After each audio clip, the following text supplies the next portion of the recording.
Her father was sick, her parents were poor. She left for the city with one dream, to make them proud. But what she didn't know was that the woman who promised to help her was secretly involved in trafficking young girls. When she refused to sell her body, she was thrown out, homeless and hopeless. She wandered the streets, hawking water just to survive. Then one day deep in the bush, she stumbled upon a dying man, shot and left for dead by gunmen. What she didn't realize was that this man was a billionaire, and saving his life would completely change her own. You don't want to miss this powerful, emotional, and life-changing story filled with lessons that will stay with you. So sit back, relax, and grab your popcorn. Let's dive into this unforgettable journey. And if you're just tuning into this channel, please subscribe, turn on your notification bell, and don't forget to give this story a thumbs up if it touches your heart. The morning sun hadn't even risen, yet Veronica was already on the construction site, her hands white with cement, her back soaked in sweat. She was the only woman among dozens of men, yet she outworked all of them. Her headscarf was tied tight, her palms blistered, her jeans torn at the knees. But she didn't care. She couldn't afford to. She was working to keep her father alive. Veronica was just 22, but life had aged her spirit. Her father, Panamdi, once a proud school teacher, now lay bedridden in their tiny mud home in Oji River, Enugu State. A strange illness had struck him 2 years ago. Since then, he had wasted away, his body frail and voice weak. Her mother, Mama Veronica, stayed by his side day and night, washing him, feeding him, praying for a miracle. That miracle never came. So Veronica became the miracle they prayed for. She had dropped out of school, picked up a shovel, and joined a construction crew. While other girls her age chased weddings and selfies, Veronica was mixing sand and cement, lifting blocks heavier than her dreams. "Wouldn't this fine girl they do for sight?" one of the workers asked mockingly. "No man, she be oh," another laughed. "Her strength passed my own." But Veronica paid them no mind. Every sweat drop was for Papa. Every blister, a sacrifice. And every naira she earned went straight to buying medicine and food. That afternoon, as the sun scorched the red soil beneath her feet, a black SUV pulled up beside the site. Its tires kicked up a cloud of dust, drawing everyone's attention. Out stepped a woman in lace, gold jewelry clinking with every step. Her sunglasses screamed Lagos money. Her perfume followed her like a trail of power. "Madam P," the workers murmured. Veronica glanced up, her hand still gripping a bucket of cement. Madam P tilted her head, puzzled. "Is that a girl?" She walked over, her high heels sinking slightly into the sand. "You, what's your name?" Veronica dropped the bucket and wiped her face with the hem of her shirt. "Veronica, Ma. You're a woman and you do this kind of work?" "Yes, Ma." Madam P stared at her for a long moment. "You're strong, I like that. And you're very beautiful, even covered in cement." Veronica smiled shyly. "Thank you, Ma. What would you say if I told you I could change your life?" Veronica blinked. "Change my life, Ma?" "I live in Lagos. I run businesses. I help girls like you. Come with me. I'll give you a job 10 times better than this. You won't need to carry blocks again." Veronica's hands trembled slightly. She had never heard such words. "You mean it?" Madam P nodded. "I see potential in you." That night, Veronica could barely contain her excitement. She rushed home, her face beaming. Her mother was feeding Panamdi pap when she burst in. "Mama, Papa, Madam P said she'll take me to Lagos." Her mother dropped the spoon. "Lagos?" "She said she'll give me a better job, more money, no more block carrying. She said she sees potential in me." Her father coughed weakly. "Veronica, be careful. She's from our village, Papa. Madam P, she helps people. I have to try. For you, for Mama." That night, they didn't sleep. Mama Veronica sat on the floor crying silently. Her only child, her backbone, going to the city. Papa called Veronica close and placed a shaky hand on her head. "My daughter, may you never be disgraced. May the city favor you. May you return greater than you went." Veronica nodded, holding back tears. "I'll make you proud." The next morning, the entire compound watched as Madam P's SUV arrived. Veronica hugged her father tightly. I'll come back with money for your treatment, she whispered. Her mother held her, weeping into her shoulder. Don't let the city change your heart. Veronica got in the car. As the SUV pulled away, she looked out the window and saw her parents getting smaller and smaller. She didn't know it yet, but the city wasn't welcoming her with open arms. It was preparing to break her. The drive to Lagos was long and hot, but Veronica barely noticed. Her eyes were glued to the windows. She had never left Enugu State before. Every town they passed, every billboard, every tall building felt like a step into a new world. A better world. Madam P didn't talk much. She mostly scrolled through her phone and made short, sharp business calls. No, transfer it now. I don't do excuses, she barked into the phone. Veronica sat quietly beside her, trying not to fidget, her bag of clothes tucked beneath her feet. When they finally crossed into Lagos, it was like stepping into a dream. Towering buildings scraped the sky. The roads were wet and bustling. Traffic was chaotic but alive. Everywhere, people seemed in a hurry, chasing something. It was nothing like the dusty village of OG River. Veronica's heart fluttered with hope. Maybe, just maybe, her life was about to change forever. Madam P's car turned into a gated estate in Lekki. It was more beautiful than anything Veronica had ever seen. High walls, electric gates, sparkling pavements, and trimmed lawns. They pulled into a driveway and stopped in front of a large duplex painted ivory white with flower beds that looked like they belonged in a movie. Madam P's driver opened the door and Veronica stepped out, clutching her small bag. Welcome to your new life, Madam P said, smiling. Inside the house, it was like entering a palace. Marble tiles, huge chandeliers, sofas so soft they swallowed you when you sat. Veronica stood still, her eyes wide, afraid to even touch anything. You'll be staying here with me for now, Madam P said, handing her a towel. Go freshen up. There's food in the fridge. Veronica couldn't believe her ears. She showered in a bathroom with hot water. She ate rice with chicken, not the bony village kind, but fat, juicy chicken legs. That night, she slept on a real mattress with clean sheets. No mosquitoes, no bucket of water by the bed. She cried silently, not tears of sadness, but tears of hope. The next day, she woke early, dressed neatly, and waited for Madam P, but no mention of work came. Instead, Madam P told her to relax. Enjoy yourself. You've been working too hard all your life. Let Lagos pamper you a little. Veronica nodded, unsure but grateful. One day passed, then two, then four, a week. No work, no explanation. She watched TV, scrolled through the internet, and helped clean the house here and there. But she grew restless. Each day she delayed was another day her father wasn't getting treatment. One evening she found the courage to ask, Ma, please, when will I start the job you promised me? Madam P smiled from her spot on the couch, sipping red wine. Tonight, Veronica blinked. Tonight? Yes, your first assignment will come this evening. Be ready. Veronica bowed. Thank you, Ma. She rushed to her room and began ironing the only decent dress she had. In her heart, she was sure it must be a night shift job, maybe a hotel receptionist, a cleaner, even a night security post. It didn't matter. She was ready. But at 8 p.m., Madam P knocked on her door and entered, holding a shopping bag. Wear this, she said, tossing it on the bed. Veronica opened the bag, her heart dropped. Inside was a tiny red dress, barely any fabric, just straps and tight curves. She looked up. Ma, I don't understand. Madam P's tone changed. You're going out with a guest. He paid for you. Wear it. Veronica froze. Paid for me? Yes, he likes fresh village girls. Don't act dumb. You're not here to cook and clean. This is Lagos. Veronica's voice trembled. But I thought you were giving me a real job. You said, Madam P slammed her wine glass on the table. This is the guape, and you'll make 10 times your bricklayer pay in one night. Just smile and be sweet. Veronica backed away. I can't. I'm not a prostitute. Then get out, Madam P said coldly. Now, take your bag and go. Veronica stood frozen. Outside at this time? In a strange city? Out, Madam P screamed. You think I'm running a charity? You think I fed you for free? Get out before I call the security.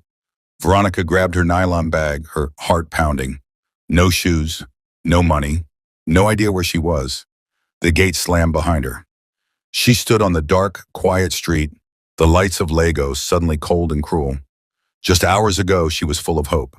Now she was homeless in a city that didn't care if she lived or died. The gate slammed shut behind her with a loud clang that echoed through the empty street. Veronica stood frozen on the curb outside Madame P's mansion, holding nothing but a worn nylon bag containing her clothes and a cracked old phone with no SIM card. The street was quiet, save for the distant honks of traffic and the buzz of a nearby transformer. She had no idea where she was. Just hours ago, she was watching Netflix on a soft couch in an air-conditioned room eating fried rice. Now, she was barefoot in the cold night of Lagos, confused, scared, and humiliated. The dress she wore barely covered her thighs. Her braids were loose. Her voice trembled. God, what have I done wrong? She thought of her father, sick and waiting. Her mother, believing she was safe. If only they knew their daughter was now stranded with nowhere to go, in a city that didn't know her name. She walked, not knowing where she was heading. One estate security man hissed, "Hey, where you dey go like that? Abi, you be one of those Olosho way they waka at night?" She didn't answer. She just kept walking, hugging herself tightly. The streets of Lagos at night were not friendly, especially to girls like her. Men slowed their cars and rolled down their windows, offering rides. Others shouted suggestive things at her. One man followed her for 3 streets, whispering, "You fine pass all those Instagram girls. Come enter Motormake, I treat you like queen." She ran. Eventually she found an empty bus stop shelter and curled herself on the bench. But even that didn't last. Around midnight, a group of young area boys arrived, reeking of alcohol. "Wouldn't this one day do here?" one of them slurred. Another laughed. "Maybe she won't join us tonight." Veronica jumped up and ran again. By 2 a.m., she had no choice but to crouch beside a locked kiosk, using her bag as a pillow and her wrapper as a blanket. The ground was cold and mosquitoes feasted on her legs. Her stomach growled. Her back ached. Tears slipped down her cheeks, but she wiped them away angrily. "I won't cry," she whispered to herself. "I'm not weak." But inside, she was broken. By dawn, people began sweeping the streets. Veronica stood up, dusted her wrapper, and washed her face at a leaking pipe by the roadside. A woman selling a curra nearby stared at her suspiciously but said nothing. She had no money. She remembered Madame P's final words, "Get out before I call security." That woman had lured her from the village with promises of a better life, only to try to sell her to a man like a piece of meat. The thought made Veronica tremble with rage. She decided one thing that morning. She would rather starve than sell her body. She began knocking on doors. From one shop to another, she pleaded, "Please, Ma, I'm looking for a cleaning job. Anything. I can wash, I can sweep." Most ignored her. Some men told her to come back. "But make sure you wear a short skirt next time," one added with a wink. Another man, a boutique owner, seemed nice at first. He told her to wait inside, then slowly locked the door and leaned in close. "I can give you 20,000 today. Just spend one night with me." Veronica bolted out of the store before he finished the sentence. By evening, her legs were swollen from walking all day. Her throat burned. Her stomach was empty. She sat under a bridge surrounded by street boys and beggars. Some of them smoked. One girl was breastfeeding a baby. Another was laughing madly to herself. Veronica curled up in a corner, using her wrapper as cover, ignoring the rats that scurried nearby. She whispered to herself through clenched teeth, "I won't die here. I will survive this. I will make Papa proud. I will." That night, despite the fear, the stench, and the loneliness, Veronica made a vow. No matter how long it took, she would rise. But never, never would she sell herself to do it. By the 4th morning of sleeping under the bridge, Veronica stopped hoping that someone would rescue her. Hope, she realized, was a luxury, and she couldn't afford luxuries anymore. Her body had grown leaner. Her cheeks no longer held the softness they once did. Her once glowing dark skin now looked dusty and dry from days under the sun and nights exposed to the wind. But her spirit? Unbroken. That morning, she joined a group of street hawkers gathering near a kiosk close to Wohoda. They carried buckets filled with chilled sachet water, known as pure water. Veronica watched them, girls her age, some even younger, balancing basins on their heads, weaving through Lagos traffic, screaming, "Water for 50 naira! Buy your cold water!" A girl named Chinwe with quick eyes and a sharp tongue noticed Veronica standing nearby. "You dey look? You want sell or you want beg?" Chinwe asked. "I want to sell," Veronica replied softly. Chinwe eyed her up and down. "You get money to buy water?" Veronica shook her head. Chinwe hissed. "Then go find another way to survive." But an old woman selling roasted plantain nearby intervened. "Give her a bucket. Let her try. If she no return your money, curse her." Chinwe reluctantly gave Veronica a small bowl filled with cold sachets. "If you sell finish, bring 800 naira. The rest is yours. You spoil my water, you go see madness." Veronica nodded, lifting the bowl onto her head. The first time she stepped into traffic, her hands trembled. Cars honked. Bus drivers shouted. Conductors cursed. He laughed and walked away, but not before muttering, "Pride go kill you." But Veronica wasn't proud. She was desperate. Desperate to keep what little she had left, her dignity. Some nights, the police would come and chase them away shouting, "Clear this place! You want to turn bridge to bedroom?" She'd run with her wrapper and bucket, hiding behind kiosks. Other nights, rain would pour suddenly, soaking everything. She'd curl under an abandoned table, hugging her legs for warmth, whispering prayers into the wind. Still, she sold water by day, and she refused to sell herself by night. Some of the other girls mocked her. "Ude form saint. Who sainthood ep for Lagos?" She didn't respond, but deep down, she clung to her vow like oxygen. One night after a long day of sales, Veronica sat under the bridge, staring at the sky. The stars blinked faintly through the city smog. She whispered into the air, "God, I know you see me. Don't forget me. Please, don't let this be my end." She didn't know it yet, but the very next day, while trying to relieve herself in the bushes behind the highway, her prayer would be answered in the most unexpected way. It was a hot, dusty afternoon. Lagos traffic had backed up for miles, and the sun sat heavily in the sky, burning every inch of exposed skin. Veronica was weaving through the parked cars on the expressway, shouting, "Pure water! Cold water! 50 naira!" Her bucket was half empty, her throat dry, her shoulders sore. She hadn't eaten all day. As the traffic finally began to move, a sudden pressure in her stomach made her stop. She needed to use the toilet, urgently, but there were no public restrooms anywhere nearby. And even if there were, she had no money to pay. She looked around nervously, then remembered the bushy patch of land behind the highway, a forgotten piece of green overgrown with weeds and litter. Clutching her bucket tight, she walked quickly toward it. As she stepped into the shade of the trees, she crouched behind a thick bush and tried to relieve herself quickly. The smell of wet soil and decaying garbage filled the air. But just as she finished and was adjusting her wrapper, she heard it. A voice. Faint, broken, distant. "Help! Please, somebody! Help me!" Veronica froze. She turned her head slowly, heart pounding.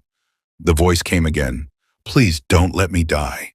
Fear and curiosity battled inside her. Carefully, she tiptoed toward the direction of the voice. The bushes rustled under her feet. Her heart thudded louder with each step. And then she saw it. Lying behind a broken pile of old tires was a man in a torn suit, his white shirt soaked in blood. His hands were tied behind his back. His legs were bound. His face was swollen, and a deep gash on his forehead it oozed blood. His lips trembled. His chest rose and fell slowly, struggling. Veronica gasped. She dropped her bucket and ran to him. The man opened his eyes weakly. When he saw her face, he whispered, "Please don't let me die." Then he lost consciousness. Veronica stood there, frozen, her mind spinning. What was this? Who was he? Was this a setup? A trap? But something deep inside her moved. This man was dying. He needed help. Without thinking twice, Veronica bent down and tried to lift him. He was heavy, at least twice her weight. But adrenaline and desperation gave her strength. She dragged him through the grass, inch by inch, until they reached the edge of the road. Taxis sped by without stopping. She stood in the middle of the road, waving frantically. "Please, help me, please." Most drivers honked and swerved. Some stared but kept moving. Then finally, a dusty old cab screeched to a stop. "No, wouldn't be this," the driver shouted. "Please, sir, I need help. He's dying. Take us to the nearest hospital. Please." The driver looked at the unconscious man and sighed. "Hope you go pay me, oh." "I'll pay, I swear, just go." Veronica helped the driver lift the man into the back seat. She sat beside him, holding his hand, praying silently. "Don't die, sir. Please don't die." At the hospital gate, the taxi man demanded 1,500 naira. Veronica opened her bag. She only had 1,100 naira. Her entire day's earnings. "Please, sir, this is all I have." The driver eyed her, then hissed and drove off. Inside the emergency ward, the nurses barely looked up. "Is he your relative?" one asked. "No, but he's done." "Where is his deposit?" "I don't have any money left, but he needs help, please." The nurse shook her head. "No deposit, no treatment." Veronica's voice cracked. "Please, please don't let him die. He was left today in the bush. He has nobody." She dropped to her knees. After minutes of pleading, the doctor finally appeared. He checked the man's pulse and shouted, "We need to stabilize him now." "But, sir," the nurse said, "we need blood. His type is O+, and our bank is empty." "I'll give him mine," Veronica said without thinking. They stared at her. "You sure?" "Yes, take it." Within minutes, the needle was in her arm. Blood drained from her already weak body into a bag. She was dizzy, lightheaded, but she didn't care. This man, this stranger, needed to live. "God," she whispered, "if this is my purpose, I accept it." An hour later, as she sat on a bench in the hallway, her vision blurred. Her head tilted, and she collapsed. Her body hit the floor with a soft thud. The nurse rushed over. "The girl who brought him in just fainted." "Give her glucose. She hasn't eaten in days," the doctor shouted. And inside the ER, the man began to stir. Veronica's body collapsed like a fallen tree. One moment she was sitting weakly on a bench outside the emergency ward, watching the world blur into spinning lights and white walls. The next, her vision turned black. "Madam, madam, nurse!" a passerby shouted as her limp form hit the cold hospital floor. A nurse dashed over, kneeling beside her. "She's burning up.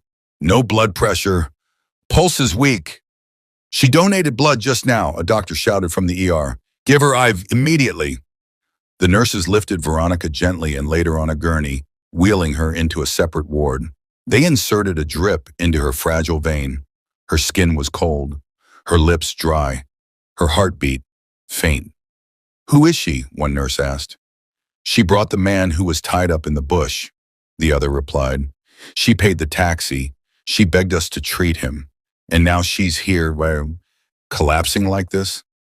No family, no ID, no phone, nothing. Yet she gave blood to save a stranger." Who does that in Lagos? Meanwhile, in the emergency theater, the man she had rescued, the one she had dragged through the bush, paid for with her last 100 naira, and given her blood to, finally opened his eyes. The ECG beeped steadily. His eyes blinked slowly, adjusting to the harsh lights above. His throat felt like sandpaper. He tried to speak, but it came out a rasp. "What? Water?" A nurse leaned in. "You're in the hospital, sir. You're safe."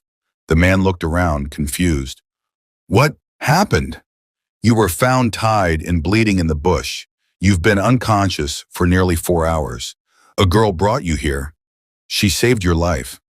The man blinked. "A girl?" "She's in the next ward now. She collapsed after donating blood for your transfusion." The man struggled to sit up. "Take me to her." "Sir, you just regained—" "I said take me to her," he growled. His voice was weak, but his tone carried the weight of power. Authority. The nurse paused, sensing that this man wasn't just anybody. With shaky legs, he stepped down from the bed, still in his torn, blood-stained clothes. The drip in his hand swayed as he walked slowly to the next ward, guided by the nurse. The door creaked open. There she was, Veronica, lying on the hospital bed, face pale, arms strapped to an IV. Her wrapper was still dirty from the bush. Her body looked fragile, like she might disappear into the sheets at any moment. The man stood in the doorway for a long, breathless moment. He stepped forward, slowly, painfully, until he was beside her. And then he whispered, "You saved me." His voice cracked.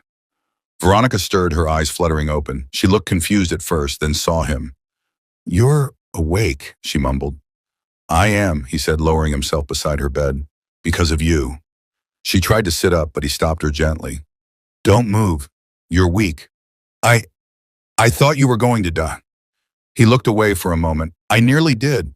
But you dragged me out of the bush, called a taxi, paid with your last money, begged these doctors to help me, and gave me your own blood." Veronica looked down. "I couldn't leave you there. I just couldn't." "Why?" he asked softly. Tears filled her eyes. "Because even if nobody sees me, I still have a heart." That single sentence hit him like thunder. He sat beside her, stunned. This girl, skinny, homeless, barefoot, nameless, had shown more humanity than anyone in his world had in years. "I promise you," he said, his voice filled with trembling conviction, "your life will never be the same again."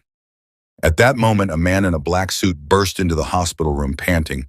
"Sir, thank God we found you, sir. Everyone's been searching." The man held up a hand. "Later, Isaac, later." The suited man nodded and stood by the door, staring at Veronica with a confused expression. The man turned back to Veronica. "What's your name?" She hesitated. "Veronica, from Enugu." He extended his hand. "Veronica, I am Chief Madhu, chairman of Madhu Group, and from this moment, I owe you my life." Veronica stared at the man seated beside her hospital bed, unsure if she had heard him correctly. Chief Madhu? The name wasn't unfamiliar. Even on the streets, she had heard whispers of him, the tech mogul who built Madhu Group from scratch.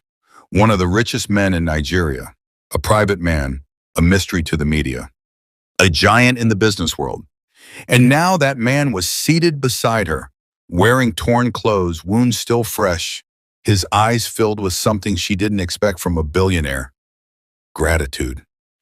"You don't know what you've done for me," he said, his voice husky but steady. Veronica looked down at her fingers, her voice barely above a whisper.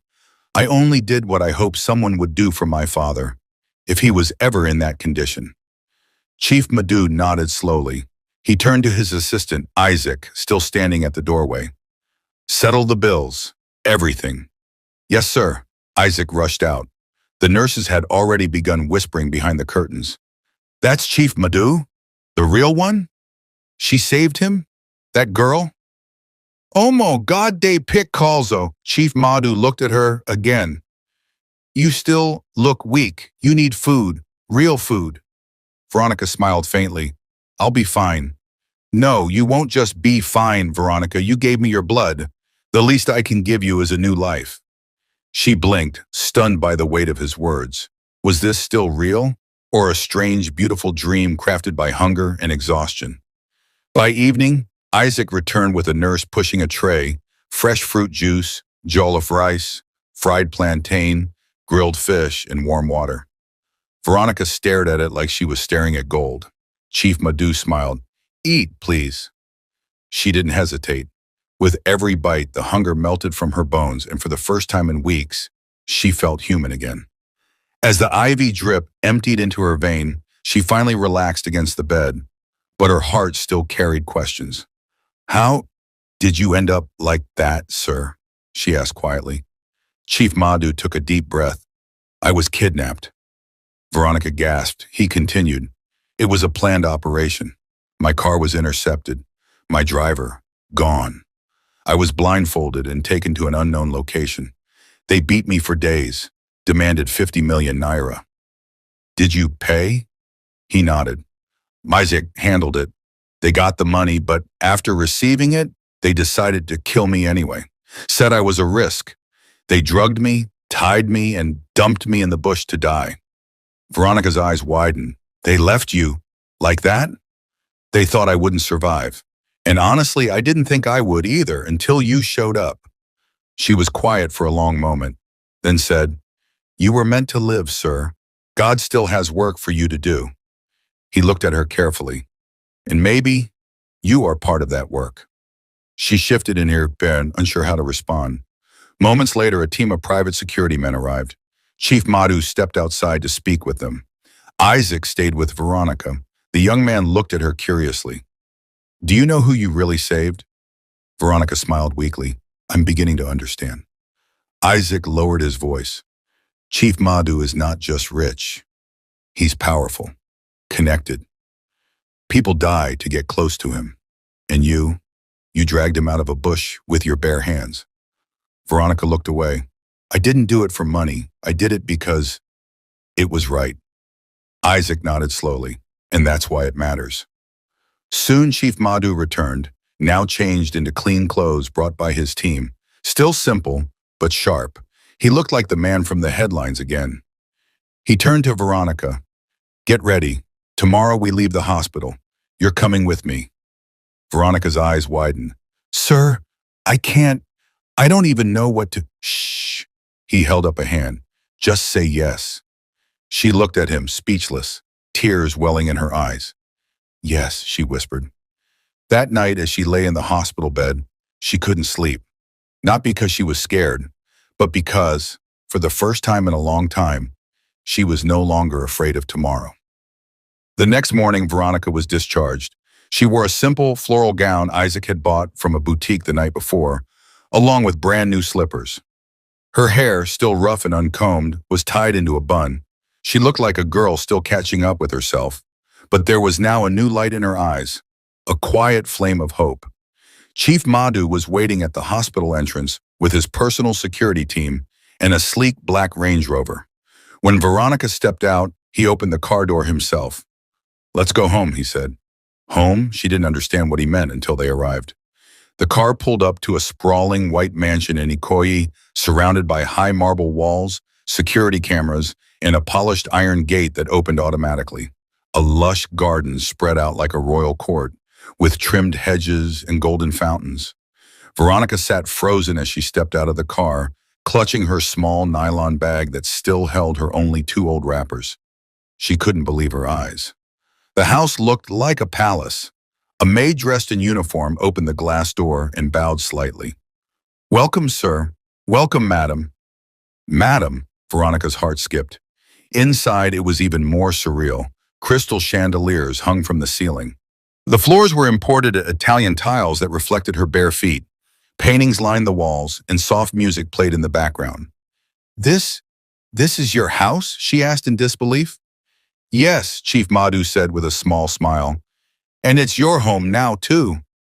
Veronica turned sharply. No, sir, I can't live here. I'm not. You saved my life. That is not a debt I can repay with mere words. But, you will rest here. You will be safe. You will eat and sleep in peace. It's the least you deserve. Her eyes burned. She had never been in a house with a working ceiling fan, let alone one with air conditioning and imported art. A maid guided her upstairs into a guest room. The room was larger than her entire family's house. A king-size bed with white silk sheets. A bathroom with a hot shower and rose-scented soap. A vanity with lotions she didn't even know how to pronounce. Veronica stood in the center, frozen, unsure if she was supposed to sit or stand. Ma, the maid said gently, you can bathe. I'll bring food. She nodded. Inside the bathroom, she stared at her reflection. Her face looked thin, her eyes tired, but she smiled. For the first time in forever, she smiled. Genuinely. Fully. After showering, she was given a comfortable gown and called downstairs to the dining room. 3-course meal, chicken and creamy sauce, basmati rice, fresh orange juice, clean utensils. Veronica ate slowly, unsure which fork to use, but no one laughed. No one judged.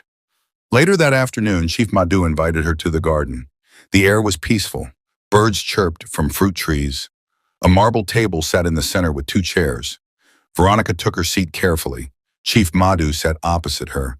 His tone was softer now, fatherly. Tell me about yourself. Veronica hesitated. There's not much to tell. Try me. She opened up, slowly at first.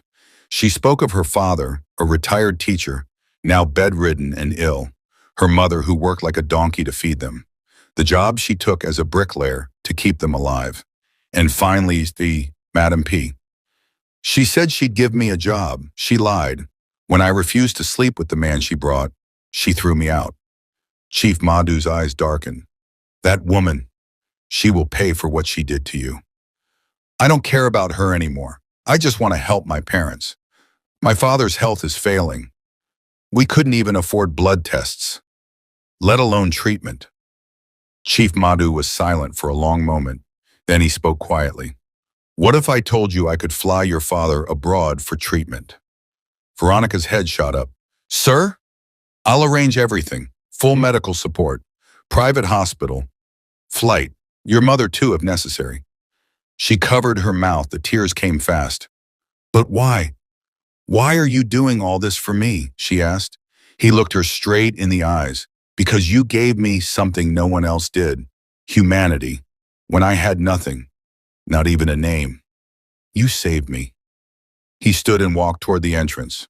Oh, and one more thing. He returned with a small black suitcase and set it gently in front of her. She opened it. $200,000 in cash. Veronica gasped, her chest tightening. She backed away, trembling. I can't accept this. You can, and you will. Use it to build a future, not just for yourself, for your family, for every girl who thinks dignity can't survive poverty. Veronica collapsed into the chair, shaking. She had no words, just tears. The kind of tears that come when pain finally meets peace. The sun filtered softly through the mango trees in Chief Madhu's garden that afternoon, casting a warm golden glow on the marble tiles and flowers in full bloom. Birds sang into the background, but Veronica wasn't paying attention to any of that. She sat on one side of the white garden table, the open briefcase of dollars still resting in front of her like a dream she couldn't wake up from. Tears streamed down her face, not from pain, but from overwhelming gratitude. Across from her, Chief Madhu watched silently. He didn't interrupt. He knew the weight of that moment. He had once cried like that himself long ago, when someone gave him his first chance. Veronica finally looked up. Sir, you don't know what this means to me. Chief Madhu leaned back in his chair. I may not, but I know what you mean to me. You saved my life when you had no reason to, and you didn't ask for anything. Veronica shook her head. I just didn't want you to die. I didn't even know you were rich. He smiled. Exactly. Chief Madhu continued, tomorrow morning my jet will be ready. Your parents will be flown to India for full medical treatment. You'll go with them. I've already made arrangements. Veronica covered her mouth again, shaking her head in disbelief. Your father deserves a chance to live, and your mother deserves rest. You gave me a second chance at life, Veronica. Now I'm giving you one. She stood slowly, then walked around the table and fell to her knees before him. Chief Madhu gently lifted her up. No, you don't kneel to me. You stand tall, because after all you've survived, you are stronger than most people I know. She looked into his eyes. Thank you. Thank you, sir. But before she could finish, he placed something else on the table. A house document. 3-bedroom bungalow, yours. Title in your name. You'll never be homeless again. Veronica froze. Sir, this is too much. Not for someone who gave blood on an empty stomach.